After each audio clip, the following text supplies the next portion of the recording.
Но, чтобы уберечь отечество от монголо-татар, князь Александр вооружился не мечом, а христианским смирением.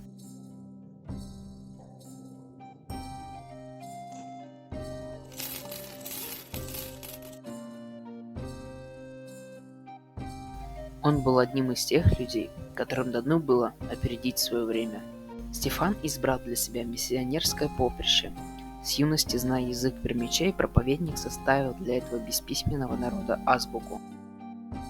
Стефан мечтал привести к вере всех пермячей-язычников. Центром его деятельности стало село Усвин, где он сжег языческую кумирню и построил Благовещенскую церковь. После этого эпизода проповедческая деятельность Стефана пошла успешнее. Он крестил зырян, учил их основам веры, уничтожал кумирни. Кроме того, он устроил школу, в которой готовил священников из числа местных.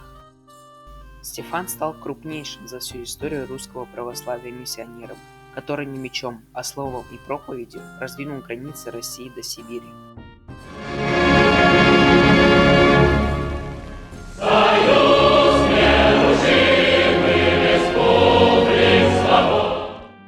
«12 апреля 2021 года исполняется 60 лет со дня полета Юрия Алексеевича Гагарина в космос.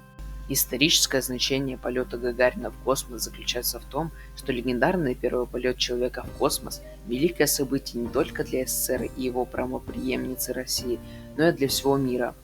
В космической гонке СССР безоговорочно выиграл у своего главного конкурента США. Жизнь Юрия Алексеевича Гагарина до полета в космос мало отличалась от жизни его соотечественников.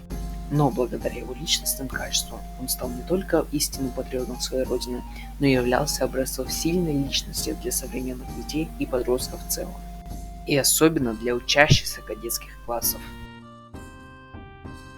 Кадеты средней школы номер 18 города Ухты приветствуют участников фестиваля кадетской чести 2021 года.